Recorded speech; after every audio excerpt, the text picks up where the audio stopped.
Assalamualaikum warahmatullahi wabarakatuh. Innal hamdalillah nahmaduhu wa nasta'inuhu wa nastaghfiruh wa na'udzu billahi min syururi anfusina wa min sayyiati a'malina.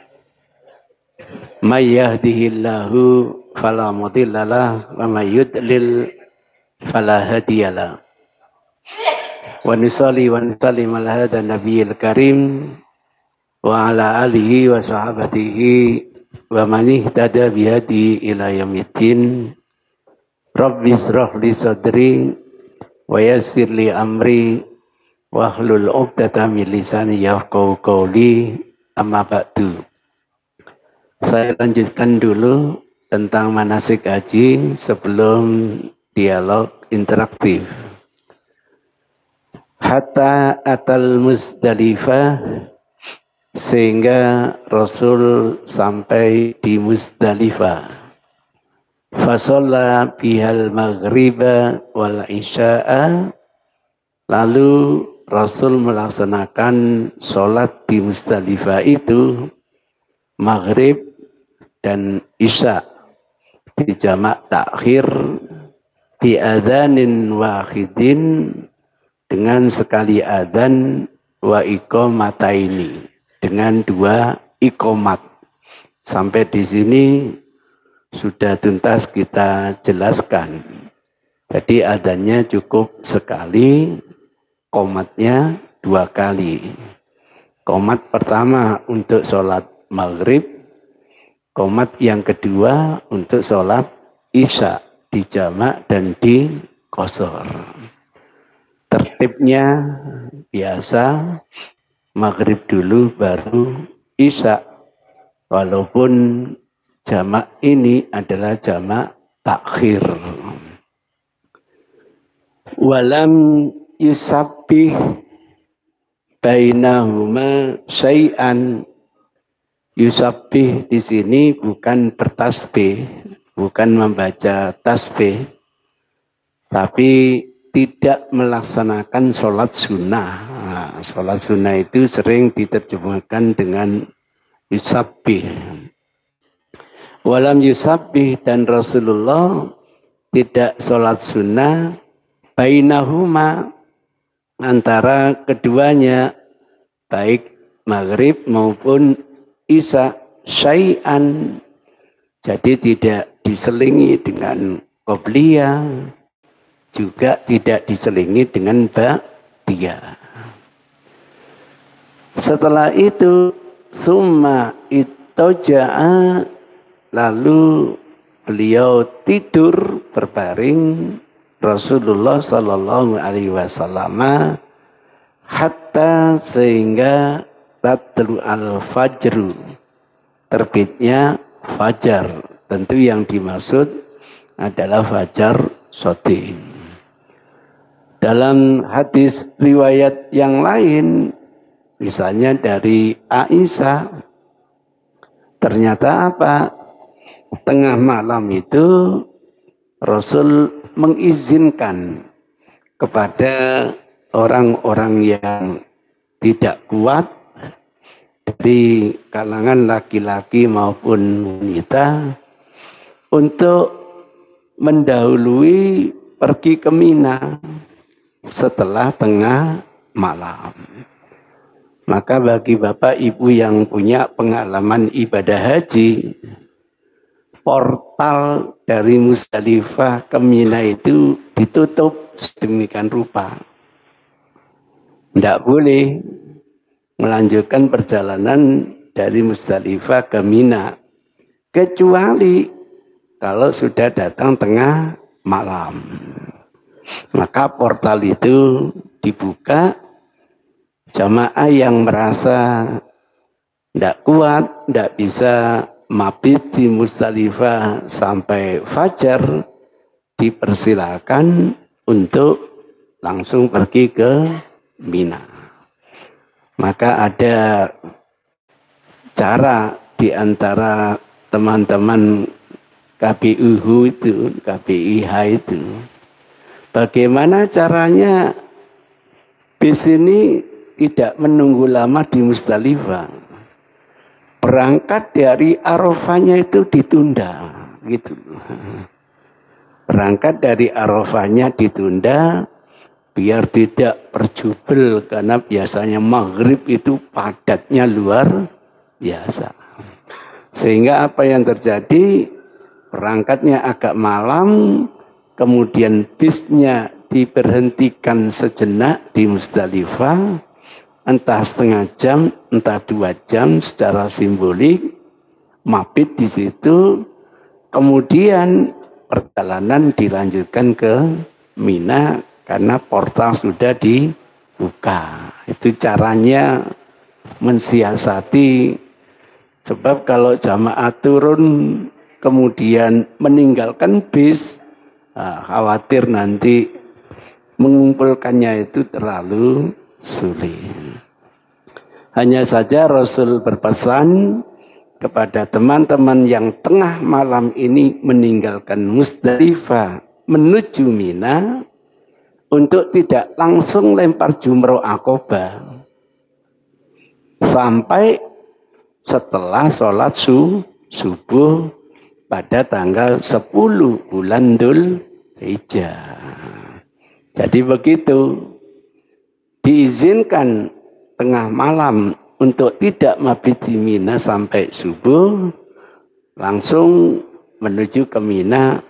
Wong jaraknya itu antara Musdalifah dengan Mina hanya 5 kilometer. Andaikan berjalan kaki, saya yakin tidak sampai 2 jam sudah selesai. Cuma pesan Rasul, sampai di Mina, istirahat dulu, setelah sholat subuh, baru lempar jumroh Aqobah. Itu ceritanya. Sehingga Rasul bersama yang masih kuat-kuat itu, tetap bermalam di Musdalifah sampai datangnya waktu fajar. Dalam hal ini adalah fajar shadiq atau sholat apa? Subuh. Itu cara yang dianjurkan Rasul dan insya Allah semuanya afdol. Karena itu bagian dari tuntunan Rasulullah. Wa shallal fajr. Nah, setelah mabit, kemudian Rasul bangun waktu fajar, kemudian Rasul melaksanakan sholat apa? Subuh. Hina tabayyana lahu subha. Ketika yakin sudah datang waktu apa? Subuh. Karena untuk menjalani sholat subuh, itu harus ekstra hati-hati. Nasihat Rasul, al-fajru fajroni. Fajar itu ada 2 macam. Fajrun yahilu lana ta'amu wa syarab wa yahrumu alaina sholat. Fajar yang pertama, kita masih dibolehkan makan, dibolehkan minum, tentunya makan sahur atau minum sahur. Wa yahrumu alaina sholat, masih diharamkan melaksanakan sholat, maksudnya sholat subuh. Kenapa? Fajar kadhib ini belum manjing waktu sholat subuh, belum waktunya. Sementara fajar yang kedua kebalikannya, mulai haram makan, haram minum, waktunya melaksanakan sholat, yakni sholat apa? Subuh. Dengan demikian, hakikat imsak itu ya datangnya waktu subuh, bukan 10 menit sebelum subuh. Ngotot koyo opo, sampai ngaku dapat hati sohi, tetap bohong. Sebab zaman Rasul belum ada istilah menit, belum ada istilah jam. Diduga munculnya 10 menit itu gara-gara ada riwayat dari Anas mencermati sahurnya Rasul. Dengan adzan itu ada durasi seseorang membaca kira-kira 50 ayat. Ini hadis fi'li. Sementara hadis qaulinya imsak itu ketika adzan apa? Subuh.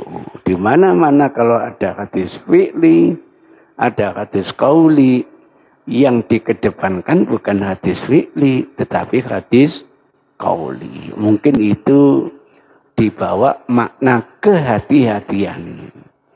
Lah membaca 50 ayat itu diprediksikan kira-kira 10 menit. Itu kalau yang membaca orang Sidoarjo. Tapi kalau yang baca orang Gresik bisa sampai 15 menit. Tapi kalau yang baca orang Tuban 3 menit bablas 50 ayat. Apalagi yang membaca teman Afrika sak nafasan bablas di sana. Nah, itulah prediksi kira-kira. Ada waktu jeda seperti itu. Nah sampai sholat subuh itu biadzanin wa iqomatin, dengan sekali adzan dan sekali iqomat. Nah, layaknya sholat yang lain. Habis sholat subuh apa yang dilakukan Rasul? Tsumma raqibal quswa. Lalu Rasul menaiki untanya quswa. Jadi selalu saja dalam perjalanan Rasul itu di atas apa? Untanya. Maka terkejut saya. Baru kali ini bisa diskusi dengan tokoh Darul Hadis itu. Gara-gara jamaah saya ini dititipi oleh Kemenak itu jamaah Darul Hadis, saya siap untuk dititipi. Nah kok amirnya ini ngomong ke saya, Ustadz, fasilitas bis saya serahkan untuk panjenengan. Terima kasih gitu. Jadi lebih longgar lah kendaraan. Saya tanya, kenapa tidak dimanfaatkan kendaraannya? Lah kok jawabannya menarik. Keyakinan kami, hajian itu harus jalan kaki. Tidak sah hajian itu kalau tidak jalan kaki. Oh, kalau begitu saya bilang, sampean dari Indonesia pun harus jalan kaki. Bingung dia gitu. Jadi hajian itu bukan hanya armina, tapi mulai dari tempat tinggal. Ngomongnya nggak mungkin lah Ustadz, kan banyak lautan. Nah itulah ketidakpinteran sampean gitu. Dulu masih terkenal dengan film Kia Santan. Kia Santan aja belum haji sudah bisa lari di atas air. Masa sampean yang sudah berkali-kali haji tidak bisa lari di atas air gitu.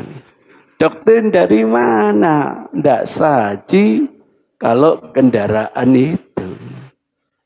Padahal kalau mau jujur, Rasul itu setiap manasiknya naik untanya kuswa. Sampai tawafnya pun di atas unta. Sehingga tidak bisa Rasul mencium hajar aswad. Maka tongkatnya itu yang diusapkan ke hajar aswad. Itu hadisnya begitu. Maka kalau kecil apapun ikut Rasul, mestinya sampean itu tawafnya pakai sepeda motor gitu. Lempar jumrohnya pakai helikopter, mestinya enak wis. Gak ribut. Jadi tolong sampaikan kepada atasan sampean. Apa atasnya Amir itu, Pak? Khalifah, Pak. Suruh ngaji lagi bahwa Rasul itu selama dalam manasik haji selalu di atas apa? Unta.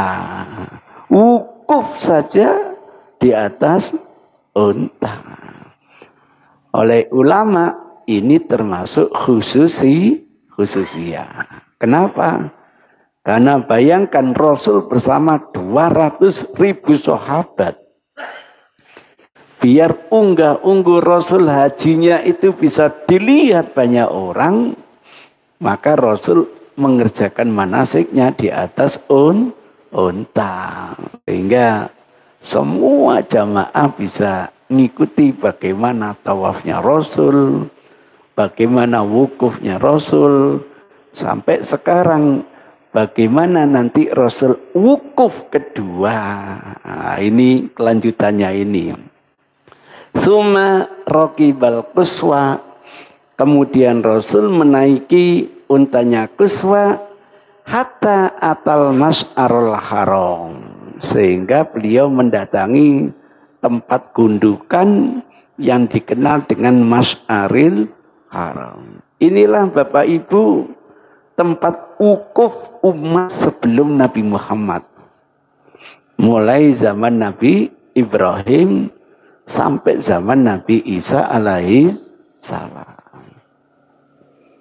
Dikenal dulu Mas'aril Haram, berubah nama menjadi Majma', tempat berhimpunnya umat, berubah nama menjadi Musdalifah. Nah, sekarang sebagian Musdalifah berubah nama Mina Jadid-Jadid. Karena perluasan Mina. Dulu diperluas di balik gunung, sekarang diperluas ke sebagian wilayah Musdalifah. Itu ceritanya. Fastaqbalal kiblat. Lalu Rasul menghadap ke arah kiblat. Fada'ahu wa kabbarahu wa halalahu wa wahadahu. Di situ Rasul wukuf yang kedua. Apa saja ini baca? Ya doa, ya takbir, ya tahlil, ya tauhid. Semua ini masuk kategori zikir kepada Allah Subhanahu wa ta'ala. Ini sesuai dengan firman Allah, فَإِذَا أَفَدْتُم مِّنْ عَرَفَاتٍ فَاذْكُرُوا اللَّهَ عِندَ الْمَشْعَرِ الْحَرَامِ. Kalau kalian sudah kembali dari yang namanya Arafah, jangan lupa wukuf lagi yang kedua di Mas'aril Haram. Nah, ini yang hampir tidak bisa difahami oleh orang lain atau belum difahami banyak orang lain. Itu wukufnya dulu tempatnya Nabi Ibrahim. Alhamdulillah, jamaah yang kita pandu, kita manfaatkan untuk melaksanakan wukuf yang kedua kalinya. Mulai sholat subuh sampai biar surga sebelum matahari terbit. Karena apa? Kulturnya orang-orang jahiliyah dulu, wukufnya itu sampai terbitnya matahari. Nah, Rasulullah ingin menyelisihi mereka. Sebelum matahari terbit, kita akan pergi dari Mas'aril Haram menuju ke Mina. Ini luar biasa, ada edukasinya. Teman-teman yang lemah sudah semalam di Mina, subuh sudah lempar jumroh. Teman-teman yang kuat masih wukuf di Mas'aril Haram. Kira-kira mereka tuntas, baru yang kuat-kuat ini menuju ke Mina. Ini kan namanya shift. Siapa bilang shift itu tidak ada tuntunan dari Rasul? Ada. Gitu. Maka kalau pemerintah Saudi membuat nanti Asia jam sekian, Afrika jam sekian, itu ada dasar hukumnya. Yang waktu panas serahkan untuk Afrika. Kalau waktunya nggak panas, serahkan untuk Asia, termasuk Indonesia, biar tidak terlalu panas. Jangan sampai seperti jamaah saya. Ustaz, ayo lempar jumroh akobah waktu duha. Gitu. Kenapa? Waktu duha kan waktu afdol. Saya tanya, siapa yang bilang afdol? Ngamuk. Enak Ustaz, tiap tahun bisa pergi haji. Nah kami ini seumur hidup hanya sekali. Mestinya mengejar yang afdol. Saya stop, jangan ngomong gitu. Ungkapan itu doa. Berdoalah mudah-mudahan nanti bisa kesinilah lagi. Tapi pingin Ustaz untuk mengejar yang afdol itu. Baik. Kan siapa yang ingin lempar waktu duha ini? Ayo saya kawal, nggak apa-apa, saya 2 kali PP, nggak apa-apa. Padahal sekali PP itu 6 kilo, Pak.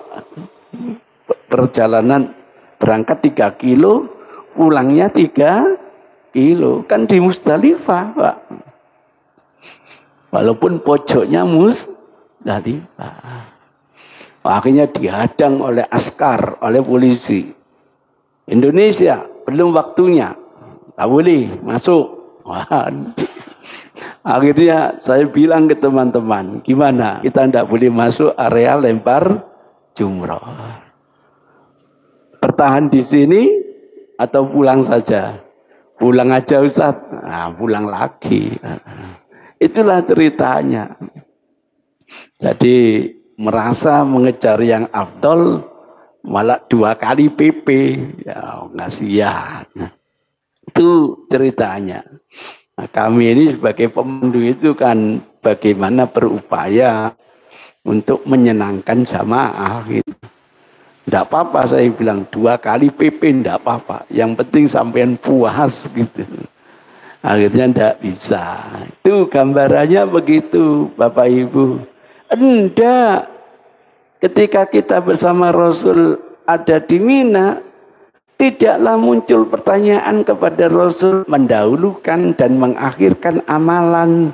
Selalu dijawab oleh Rasul, if'al wala haraj. Ya Rasul, kami ingin korban dulu. Silakan. Ya Rasul, saya ingin lempar dulu. Silakan. Kan begitu. Sehingga kalau kita datang ke Mina, kurban dulu, asar baru selesai, Pak. Habis asar baru lempar jumroh. Baik atau tidak? Baik. Sama-sama sesuai dengan petunjuk Rasul. Itu ceritanya. Maka Haji Plus itu pinter, Pak. Jadi setelah wukuf di Arafah itu jamaah tidak dibawa ke Mina, Pak. Tidak dibawa ke Musdalifah, ke Mina. Tapi dibawa ke Mekah. Gitu. Nah tanggal 10 itu tidak nyembelih korban dulu, tidak lempar jumroh dulu, tidak tahlil dulu. Tapi tawaf ifadah dulu. Gitu. Itu yang dilakukan.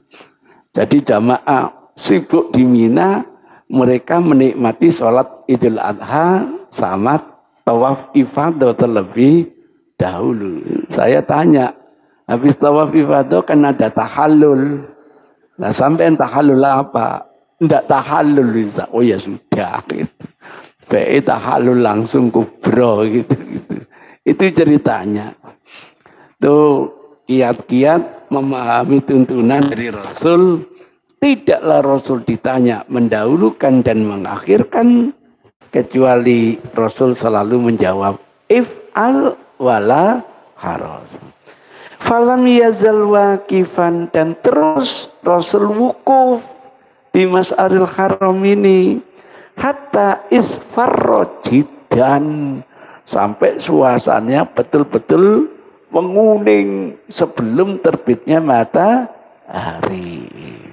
Setelah itu fadafa'a, baru Rasulullah meninggalkan Musdalifah qabla an tatlu as-samsu, sebelum matahari terbit. Itu sekecil apapun direspon perilaku Rasul oleh sahabat Rasulullah Sallallahu Alaihi Wasallam. Masih ingat? Ini baru riwayatnya Jabir bin Abdullah. Belum nanti digabung riwayat sahabat yang lain. Maka kalau Rasul dawuh, khudhu anni manasikakum, ambil contoh detail manasik hajiku, tidak salah. Maka dengan sekian banyak riwayat, insya Allah walaupun kita hidup setelah 14 abad wafatnya Rasul, kita masih bisa wukuf di Masjidil Haram kayak Rasul dulu. Nanti di hadis yang lain, apa harus di Masjidil Haram? Enggak. Rasul menjadikan seluruh Musdalifah tempat layak untuk wukuf yang kedua. Jadi enggak harus berjubel-jubel ke bukitnya begitu. Enggak.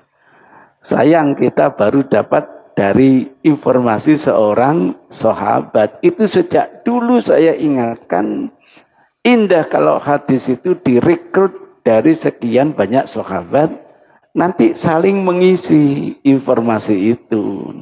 Nanti sahabat yang lain cerita, Rasul bilang seluruh Musdalifah adalah tempat yang layak untuk wukuf yang kedua. Sehingga nggak perlu kita naik ke bukit Mas'aril Haramnya. Selagi ini masuk wilayah Musdalifah, sah untuk melaksanakan wukuf. Sama dengan di Arafah itu loh. Rasul tidak wukuf di Jabal Rahmanya, enggak. Di Wadi Akik, di lembahnya. Tapi Rasul dawuh seluruh Arafah tempat yang sah untuk melaksanakan wukuf. Maka biasanya Indonesia itu paling pojok Pak gitu. Indonesia itu lokasinya paling pojok sekali. Tidak apa-apa. Indonesia memang suka jauh-jauh gitu. Itu daripada teman-teman Afrika, waduh, berkeyakinan yang afdal di Jabal Rahmah. Sehingga gunung Jabal Rahmah itu kalau musim haji nggak kelihatan batu, tetapi kepala manusia. Coba kalau itu yang afdol, kemudian ada jamaah katalah entah kesandung, entah ini jatuh, innalillahi wa inna ilaihi raji'un. Sudah di atas gunung, tidak pakai payung lagi. Mereka beranggapan tidak boleh pakai payung. Danio itu diyakini oleh Indonesia. Belum sampai wukufnya selesai. Innalillahi wa inna ilaihi raji'un. Itu ceritanya. Jadi jangan ikut-ikutan. Waduh, syekh saya di atas Jabal Rahmah. Mungkin itu yang afdal. Tidak usah. Seluruh yang namanya Arafah, tempat yang layak untuk melaksanakan wukuf. Ada pertanyaan? Monggo silakan. Oh nggih, mic-nya dikasihkan biar kedengaran. Monggo. Iya, terima kasih Ustaz. Nggih. Menyimpang dari yang disampaikan, masalah yang sering saya dengarkan. Ada beberapa tausiah yang menyampaikan bahwa musik itu haram hukumnya.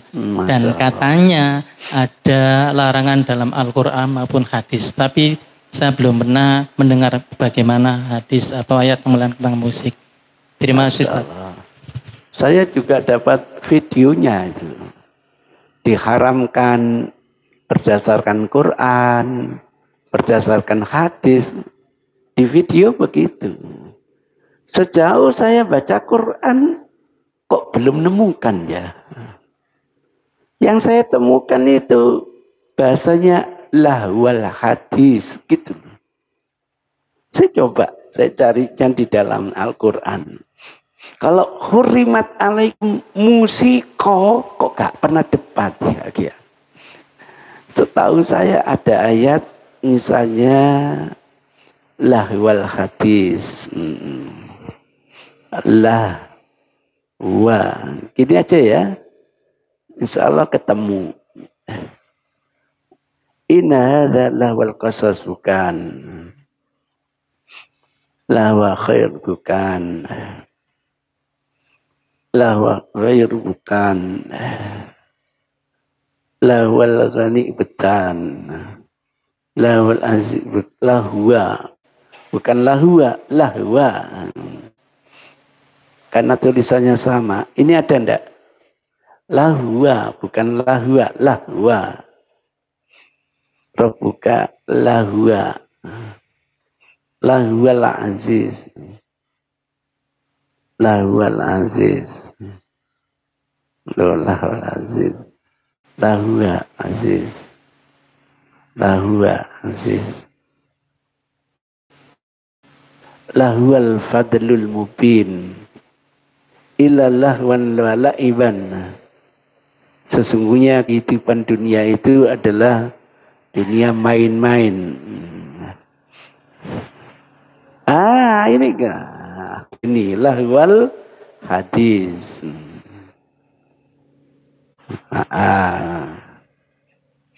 Ini mungkin ayat yang digunakan. Saya coba buka ini, coba saya copy di sini misalnya. Nah, surat apa tadi? Surat Luqman ayat ke-31 ya. Surat yang ke-31 ayat yang ke-6, 31 6. 31 garis 6. Oh, kok jadi tok? Garis 6. Surat apa tadi? 31 itu? Luqman. Nah, 31. Mudah-mudahan saya punya terjemahan Quran. Oh, nggak ada di sini ya. Nggak ada di sini terjemahan Quran. Ya, nggak ada terjemahan Quran. Setahu saya ayat yang digunakan ini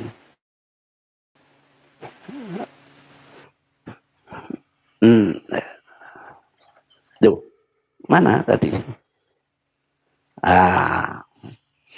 Bisa saja ini ditafsirkan apa? Musik, bisa. Tapi bisa diartikan ucapan yang tidak ada artinya itu sahih di Bukhari lagi. Biasanya sampean kalau tanya teman-teman salafi ditutupno langsung hadise, kokon maca dhewe. Suruh baca sendiri biar puas bahwa musik itu hukumnya apa? Haram, tapi bunyinya bukan gitu. Bunyinya begini, besok berani-beraninya umatku ini menghalalkan perzinaan. Sama halnya dia menghalalkan musik. Itu hadisnya. Berani-beraninya ada umatku ini menghalalkan perzinaan. Sama halnya dia menghalalkan musik. Hukum zina itu bisa berubah enggak? Tidak bisa. Sejak dulu ila yaumil qiyamah hukumnya haram. Musik pun tidak begitu. Sejak dulu sampai hari kiamat hukumnya haram. Jadi walaupun tidak ada kata-kata al-musiko haramun. Gitu. Dengan hadis ini sudah cukup. Berani-beraninya umatku ini menghalalkan perzinaan. Sejak kapan zina bisa berubah dari haram menjadi halal? Seperti itu pula yang namanya musik. Besok itu berani-beraninya ada yang menghalalkan musik. Berarti apa? Musik itu sejak awal sampai akhir hukumnya haram. Ini dalilnya spesifik, sahih, sudah tidak perlu diganggu gugat. Kesimpulannya, musik itu apa?